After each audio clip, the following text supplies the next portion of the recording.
어떤 사람이 세상에서 제일 똑똑한 앵무새 한 마리를 키우고 있었습니다. 어느 정도로 똑똑하느냐 하면 이 앵무새 양 다리에 끈이 달려 있는데 오른쪽 다리에는 빨간색 끈이 또 왼쪽 다리에는 파란색 끈이 달려 있었습니다. 그래서 오른쪽 다리에 있는 이 빨간색 끈을 당기면 이 앵무새가 사람들과 이야기를 하는데 영어로 이야기를 합니다. 그리고 왼쪽 다리에 있는 끈을 잡아당기면 파란 끈을 잡아당기면 이번에는 이야기를 하는데 한국말로 이야기를 하는 거예요. 얼마나 똑똑합니까? 하루는 한 친구가 찾아와서 이 똑똑한 앵무새가 신기해서 주인 친구에게 물어봅니다. 이보게 앵무새의 두 끈을 동시에 당기면 어떻게 되는가? 라고 물어봤어요. 주인 친구가 대답하기 전에 똑똑한 앵무새가 대답을 했습니다. 야 멍청아! 넘어지지! 이렇게 대답을 했다. 우리는 세상에 살면서 종종 넘어질 때가 있습니다. 교회에서 신앙생활 하면서도 넘어질 때가 있지요. 하지만 우리가 넘어질 때마다 우리를 일으켜 세워주시는 분이 있어요. 누구십니까? 바로 우리의 아버지 하나님이시죠. 믿으십니까? 네. 언제나 나와 함께 하시는 하나님, 내가 넘어질 때마다 일으켜 세우시는 하나님의 은혜가 오늘 예배드리는 사랑하는 성도 여러분들에게 있으시기를 바랍니다. 할렐루야. 예전에 행복학 강사로 활동했던 최윤희 씨가 우리 인간의 유형을 4개의 유형으로 나눠서 설명한 적이 있었습니다. 첫째 유형은 친구 따라 강남형입니다. 친구 따라 끌려다니는 사람, 자기 주관이라고는 없는 사람이죠. 남이 하자는 대로 해야만 마음이 편해지는 사람입니다. 두 번째 유형은 배째라형입니다. 남들이 뭐라고 하든 말든 자기 편한 대로 사는 사람이죠. 이런 사람은 주위 사람에게 폐를 끼치고도 큰 소리를 치곤 합니다. 세 번째 유형은 하루살이형입니다.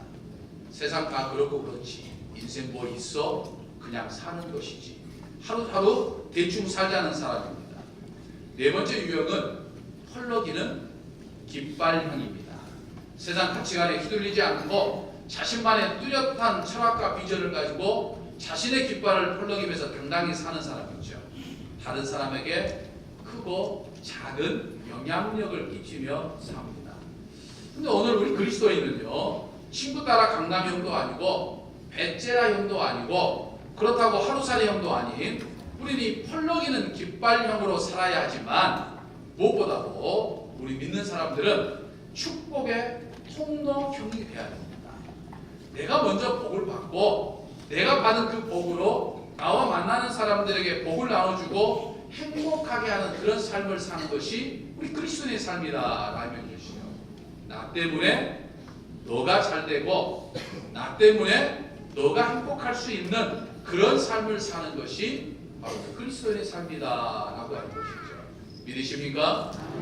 그러므로 오늘 주예전에 나와서 추수감사 예배를 드리는 저와 사랑하는 성도 여러분 모두가 먼저 하나님의 은혜와 복을 충만히 받으시기를 바랍니다. 그리고 여러분들이 받은 복과 은혜를 다른 사람과 나누며 사는, 나로 인해서 다른 사람을 행복하게 하는 이 축복의 통로용으로 사시기를 주님의 이름으로 간절히 축원합니다. 우리 앞뒤 사람과 서로 인사하겠습니다. 나 때문에 당신이 행복했으면 좋겠습니다.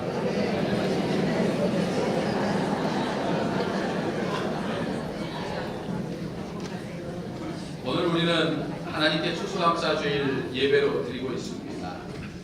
오늘날 우리가 살고 있는 이 세상과 우리의 삶을 들여다보면 사실 감사할 만한 조건이 없어 이렇게 생각할 만한 일들이 많죠. 그러나 우리가 믿음의 안경으로 우리가 살고 있는 이 세상과 우리의 삶을 들여다보면 감사할 조건들이 많음을 깨달을 수 있습니다. 그것을 깨닫는 것이 믿음이요 행복한 신앙 생활이지요. 저는 추수감사주일을 앞두고 한 주간을 보내면서 저 개인적으로 2018년 한 해를 보내면서 참 하나님 앞에 감사하고 하나님이 나에게 이런 것들을 축복해 주셨다라고 이야기할 만한 것들이 많이 있지만은 그 중에서도 정말 제 마음을 벅차게 하고 그리고 정말 감사할 수밖에 없었던 그런 사건이 있었습니다. 저는 나름대로 건강을 자신할 정도로 아주 건강하고 체력이 좋았습니다. 아무리 교회 사역에 힘이 들고 또 피곤해도 저녁에 자고 나면 언제 그랬느냐 했듯이 아침에 정말 활력 넘치게 교회 사역을 하곤 했었습니다. 근데 오래 들으면서부터 이 저녁에 푹 자고 나도 아침에 일어나면 왠지 몸이 뿌듯하고 이 피로감이 회복되지 않는 그런 어떤 그 느낌, 왠지 몸이 무겁다라고 하는 것을 느꼈습니다. 그래서 장로님들의 배려로 지난 5월에 종합검진을 아산병원에서 받게 되었습니다. 또 우리 장로님 한 분의 배려로 제 아내도 함께 종합검진을 하게 되었죠. 종합검진을 한 후에 의사 선생님으로부터 제가 충격적인 이야기를 들었습니다. 저희가 당뇨에 걸렸다라고 하는 것이죠. 당뇨라니요. 제게는 당뇨라고 하는 것은 있을 수도 없고 도저히 믿기지도 않는 말이었습니다. 그러나 검사 결과가 그러하다니 수용해야 했죠. 생각해보면 저는 운동을 참 좋아해서 시골 목회를 하면서 큰 운동을 했습니다. 그러나 도시 목회 6년 동안 바쁘게 목회하다 보니까 시간이 없어서 때로는 시간 여유가 있었지만 정신적으로 피곤해서 운동 한번 제대로 하지 못했습니다. 작년 7월에 우리 교회로 부임해서 가을에는 부임 신방으로 또 올 봄에는 봄 신방으로 연달아 신방하면서 거의 매일 점심과 저녁을 밖에서 먹었습니다. 그리고 교인이 운영하는 이 커피숍과 전통 찻집에서 파는 이 팥빙수가 얼마나 맛이 있던지 매일 팥빙수를 먹었어요. 뭐 신방한다, 또 교인들과 교제를 한다 라고 하면서 매일 먹었어요. 심지어는 저희 집사람과 둘이 가서 먹기도 했었습니다. 아마 평생 먹었던 팥빙수보다도 지난 여름과 가을에 먹었던 팥빙수가 더 많았을 겁니다. 아무리 자신했던 건강이라도 무너지게 되어 있었던 것이죠. 제 부주의로 하나님이 나에게 주신 이 몸을 잘 간수하거나 제대로 지키지도 못하면서 하나님에 대한 원망의 마음이 슬며시 자리 잡았습니다. 하나님, 제가 부족한 것이 많지만 그렇다고 제가 주의 일에 게을리하기를 했습니까? 하나님을 향한 제 믿음이 약해지기를 했습니까? 제가 그래도 열심히 사역한다고 하는 결과가 당연하니 이게 정말 말이나 되는 이야기입니까? 그렇게 저는 생각을 했죠. 우리는 종종 예기치 않은 고난을 당하거나 어려운 일에 직면하게 되면 내 부주의가 됐든지 또는 다른 사람의 부주의로 인한 것이 됐든지 그런 것을 생각하기에 앞서서 하나님을 먼저 원망할 때가 있지요. 하나님, 정말 제게 이럴 수 있는 것입니까? 제가 열심히 신앙생활도 하고 교회 나가서 열심히 예배도 드리고 기도도 하고 교회를 위해서 온갖 충성과 헌신을 다했는데 어찌 저에게 이런 고난을 주실 수가 있단 말입니까? 하나님 정말 저에게 이럴 수 있는 것입니까? 하는 그런 원망의 말을 쏟아놓곤 하죠. 심지어는 하나님의 존재를 의심하는 신앙회의를 빠지는 분들도 우리는 보게 됩니다. 부끄럽지만 목사인 제게도 별반 다르지 않았던 것이죠. 의사를 통해서 충격적인 말을 들었을 때 원망의 마음이 없지 않았습니다. 그런데 시간이 지나면서 이날 깨달아지는 것이 있었어요. 그것은 하나님의 사랑이었어요. 하나님 나를 사랑하시는구나. 하나님께서 나를 사랑하셔서 지금 내게 경각심을 지금 주고 계시는구나 라고 하는 생각이 들었어요. 강 목사야, 목회하는 건 참 중요하지만 또 너는 평생 동안 이 일을 하며 살아야 되는데 건강하게 해야 되지 않겠니? 내 건강도 좀 신경을 좀 쓰렴 하는 그런 말씀을 제게 하시는 것 같았어요.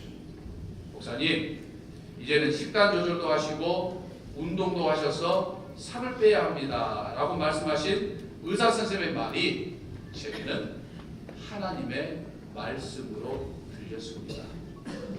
순종했습니다. 그러나 매일 꾸준히 시간을 내어서 따로 운동한다고 하는 것이 쉽지 않아서 그날 이후부터 매일 내가 하루에 10,000보씩 걷겠다. 그렇게 다짐하면서 이제 새벽 기도가 끝나면 무조건 밖으로 나가서 걸었습니다. 비가 와도 우산을 쓰고 걸었습니다. 음식 조절도 열심히 했어요. 그토록 좋아하던 빵과 밀가루 음식을 절제했죠. 그렇게 좋아했던 튀김 종류는 근처도 가지 않았습니다. 간식과 야식을 철저하게 먹지 않았습니다. 그리고 매일 아침 아내가 주는 여러 가지 야채를 먹기 시작했죠. 전에는 야채를 좋아하지 않았습니다. 거의 먹지 않았죠. 또 몸에 좋다는 들깨와 같은 것들은 아예 쳐다도 보지 않았습니다. 근데 참 감사하게도 신기하게도 내가 이제 건강 관리해야겠다라고 생각하는 그 순간부터 그렇게 야채가 맛있는 거예요. 들깨 음식이 그렇게 맛있는 거예요. 그래서 아내에게 해달라고 할 정도로 즐겨 먹게 되었습니다. 꾸준히 하다 보니까 살이 빠졌어요. 몸이 아주 겸해지는 걸 느꼈습니다. 실제로 한 달 후, 2달 후 병원을 갈 때마다 의사 선생님이 깜짝 놀라는 거예요. 그동안 당뇨로 진단받는 수많은 환자들을 만나봤지만 목사님처럼 이렇게 관리를 잘한 분은 처음 봤습니다. 그렇게 말합니다. 실제로 당 지수를 재보니까 건강한 사람들과 똑같은 수치가 나왔습니다. 처음 당뇨로 갈 때는 너무나도 놀랬지만 그것을 계기로 해서 몸도 건강해지고 살도 빠지고 이제 옷을 입어도 예전에는 오태가 나지 않았는데 그래도 예전에 비하면 오태도 좀 난 거예요. 그러니까 이것은 일석이조가 아니라 뭐 일석삼조, 일석사조가 된 것이죠. 정말 하나님의 은혜였어요. 다만 한 가지 애로사항이라고 한다면 저희 교인들이 특별히 권사님들이 가끔 목사님 살이 너무 빠졌어요. 혹시 어디 아프십니까? 혹시 우리 정읍제일까 너무 힘듭니까? 네, 그렇게 이제 물어보면서 걱정들 하시는 거예요. 사랑하는 성도 여러분, 우리 교회에서의 목회가 저에게는 지금껏 행복한 시간들이었습니다. 불편한 것이 없잖아 있는 것도 사실이지만 그래도 한결같이 열심히 사역하고자 합니다. 또 우리 교회에서의 사역이 전혀 힘들지 않아요. 그리고 전혀 아프지도 않습니다. 전혀 걱정하실 필요가 없습니다. 그저 하나님의 은혜에 감사할 뿐이다 라고 하는 것이죠. 할렐루야. 사랑하는 성도 여러분, 제가 추수감사절 예배를 드리면서 저의 개인적인 이야기를 이렇게 하는 이유가 무엇일까요? 우리가 지금껏 살아오면서 또 2018년 한 해를 살면서 참 우리는 지나온 시간들을 되돌아보면 순간순간 어려울 때가 많았습니다. 힘들 때도 있었죠. 정말 속상할 때도 있었습니다. 불편할 때도 있었죠. 또 몸이 아플 때도 있었습니다. 그러나 생각해보면 그런 것들을 통해서 깨닫는 은혜, 하나님이 해결해 주시는 은혜, 하나님이 나에게 주시는 은혜를 누리는 그 은혜도 우리의 삶 속에 있었다라고 하는 사실을 우리는 생각해 볼 수 있죠. 하나님은 자녀인 나를 외면하지 않으신 분이에요. 내 부주의로 인해서 또는 다른 사람의 부주의로 인해서 어려움에 빠지기도 하고 힘들기도 하고 넘어지기도 하고 아프기도 하고 병원에 입원하기도 하지만 그래도 하나님은 한결같이 나와 함께 하셨다라고 하는 것이죠. 마치 100m 달리는 자녀가 넘어질 때 안타까운 마음으로 발을 동동 구르면서 일어나라고 응원하거나 아니면 직접 뛰어들어가서 넘어진 자녀를 일으켜 세우는 부모처럼 나와 함께 하셨던 분이 우리 하나님이셔요. 믿으십니까? 그 아버지의 마음을 느끼는 저와 여러분이 되시기를 주님의 이름으로 간절히 축원합니다. 오늘 우리 교회는 추수감사주를 지키면서 지난 50일 동안 정말 간절하게 기도하면서 우리가 추진해온 사역이 있었죠. 그래서 그동안 여러 가지 형편과 사정 때문에 신앙생활을 쉬고 있는 분들과 함께 예배를 드리고자 하는 것이었죠. 예전에 우리 교회를 다니다가 여러 가지 형편과 사정 때문에 지금 쉬고 있든지 아니면 다른 교회를 다니고 있다가 지금 신앙생활을 쉬고 있든지 그분들을 초청해서 우리가 정말 함께 하고자 하루에 3번씩 우리는 기도했습니다.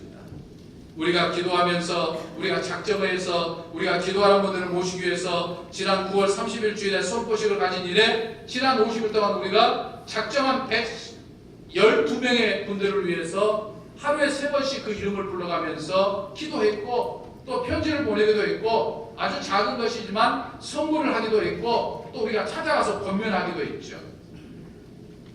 그러나 사실 우리가 기도하여서 간절한 마음으로 모시기 위한 분들의 위한 이 기도는 제가 부임했던 작년 7월 달부터 지금까지 계속되어 왔던 일이었습니다. 우리 교회 부임해 보니까 교회 명단에는 올라가 있는데 교회를 나오지 않으신 분들이 너무나도 많았어요. 그래서 그분들의 이름을 불러가면서 지난 작년 7월 달부터 지금까지 기도해 왔던 일이 바로 그 일이었습니다. 왜요? 그것은 아버지의 마음이었기 때문이었습니다. 아버지가 신앙생활을 쉬고 있는 그분들이 함께 하기를 원하시기 때문이었다는 거예요. 그래서 지난 1년 동안 많은 분들이 지금 다시금 저희 저울교회 나와서 신앙생활을 시작하고 있어요. 그리고 지난 9월 30일 석보시라는 그 기간부터 시작해서 놀랍게도 많은 분들이 여러분들이 이미 저희 저울교회 나와서 다시금 신앙생활을 시작했고 오늘도 우리와 함께 예배를 드리고 있어요. 얼마나 감사하고 감사한지 모릅니다. 그러나 아직까지 우리의 고면을 받아들이지 못하고 함께하지 못한 분들이 많이 있죠. 여러 가지 형편과 사정 때문에 여전히 망설이고 있는 분들도 있고 다음에는 이번에는 나가지 못하지만 다음 기회에 꼭 나가겠노라고 약속하면서 미루고 있는 분도 있어요. 아직도 마음을 열지 않는 분들도 있죠. 우리의 간절한 마음과 수고와 정성에 비하면 아쉬운 것도 있습니다. 그러나 우리의 사역은 정말 성공하였고 충분히 행복한 일들이었다라고 하는 사실을 저는 자신 있게 말씀을 드릴 수 있습니다. 왜 그렇습니까? 아버지의 마음이기 때문이다 라고 하는 거죠.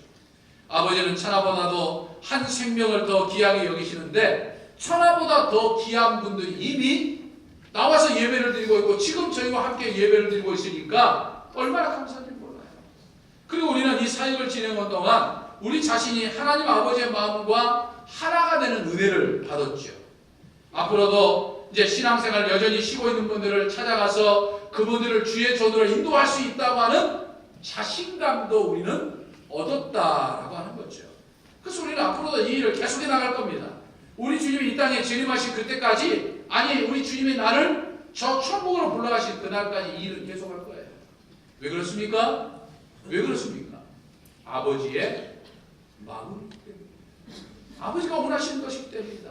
내가 아버지의 마음을 갖는 것이 내가 하나님께 드릴 수 있는 최상의 감사이고 내가 아버지의 마음을 갖는 것이 추수감사절을 맞이해서 하나님 앞에 내가 드릴 수 있는 최상의 예물이다라고 하는 것이죠. 믿으십니까? 믿으셔야 합니다. 오늘 우리가 읽은 본문 말씀은 우리가 너무나도 잘 아는 비유로 하나님 아버지의 마음을 너무나도 잘 표현하고 있는 말씀이죠. 오늘 우리가 읽은 이 본문 말씀이 포함되어 있는 이 누가복음 15장을 보면 유명한 세 가지 비유가 나와 있는 것을 볼 수 있습니다. 첫 번째 비유는 잃은 양의 비유죠. 두 번째 비유는 잃은 돈에 관련된 비유입니다. 세 번째 비유는 잃은 아들의 비유입니다. 이런데 지금 무엇인가를 잃어버린 것에 대한 비유는 이 잃은 양 비유만 마태복음에 함께 언급되어 있고 잃은 돈의 비유와 잃은 아들의 비유는 마태복음, 마가복음, 누가복음, 요한복음 이 네 복음서 중에서 오직 누가복음에만 기록되어 있는 특수한 자료들이에요. 그래서 우리가 이 잃은 양의 비유 또는 잃은 돈의 비유 그리고 잃은 아들의 비유는 이 누가가 기록한 이 누가복음의 전체적인 신학의 틀 속에서 우리가 이해하고 조명할 수 있어야 됩니다. 여러분 누가복음의 주제는요 약자, 약한 사람들, 또 소외된 사람들 그리고 잃은 사람들에 대한 하나님의 마음을 담고 있습니다. 특히 잃은 아들의 비유는 누가복음을 우리가 살펴보면 어디에도 이 아버지를 배신하고 떠난 둘째 아들을 가리켜서 탕자라고 부른 적이 한 번도 없습니다. 누가복음을 한번 보시면 이 아들에 대해서 탕자라고 이야기한 적이 없어요. 근데 우리는 탕자의 비유 이렇게 지금 우리가 이야기를 하죠. 탕자라고 부르지 않습니다. 그냥 영어 성경을 보더라도 더 로스트라고 하는 단어를 사용하고 있어요. 다시 말해서 잃어버린 사람, 잃어버린 아들이라고 지금 평하고 있죠. 행여 아버지가 집 떠난 아들을 보고 마음속으로라도 얘 탕자 같은 자식이라고 생각해본 흔적이 단 한 군데도 나타나지 않습니다. 탕자가 아니라 아버지를 떠난 잃은 아들이고 다시금 찾고 싶은 아들이고 이제나 저제나 오려고 기다리고 있는 아들일 뿐인 거예요. 그래서 아버지는 자신을 떠난 아들이 이제나 오려나 저제나 오려나 정말 애끓는 마음으로 기다리고 있는 것 뿐이죠. 예수님은 아버지의 품을 떠난 아들이 이제나 오려나 저제나 오려나 애끓는 마음으로 기다리는 그 아버지의 모습이 바로 하나님의 모습이다. 이렇게 지금 말씀하고 있는 거예요. 그렇기 때문에 이 잃은 아들의 비유는 처음부터 끝까지 아버지의 마음, 즉 하나님의 마음이 주제입니다. 그러니까 이 비유의 주인공은 집 나간 아들도 아니고 또는 아버지를 모시고 있는 큰 아들도 아니고 아들을 기다리고 있는 아버지예요. 하나님이에요. 이 마음을 우리가 느껴야 한다는 말입니다. 이 마음을 우리가 가져야 한다 이 말입니다. 이것이 추수감사주를 지키는 진정한 감사요. 오늘 우리가 추수감사주를 드리는 의미가 된다라고 하는 것이죠. 믿으십니까? 믿으십니까? 믿으셔야 됩니다. 그러므로 이 아버지의 마음을 갖고 추수감사주를 드리는 오늘도 그리고 내일도 우리가 천국 가는 그날까지 여러 가지 형편과 사정으로 아버지의 품을 떠나 있는 분들을 위해서 우리가 기도하면서 그들을 아버지의 품으로 인도하는 삶을 사는 저와 그리고 우리 모두가 되기를 주님의 이름으로 간절히 축원합니다. 아멘. 할렐루야. 아멘. 기도하겠습니다. 은총의 아버지 하나님, 오늘 추수감사주를 드리는 저희에게 아버지의 마음을 느끼고 아버지의 마음과 같은 마음을 갖게 하여 주옵소서. 지금도 여전히 하나님을 받아들이지 못하고 살아가는 수많은 사람들과 하나님의 자녀로 살다가 여러 가지 형편과 사정 때문에 하나님의 품을 떠난 사람들을 지금도 애끓는 마음으로 기다리시는 그 아버지의 마음을 가지고 그들에게 다가가는 저희의 삶이 되게 하여 주시옵소서. 힘겨운 세상살이 속에서도 하나님 아버지의 은혜를 알고 사는 것도 감사하지만 아버지의 마음을 갖고 감사를 드리는 저희 모두가 되게 하여 주시옵소서. 우리 주 예수 그리스도 이름으로 기도하옵나이다. 아멘.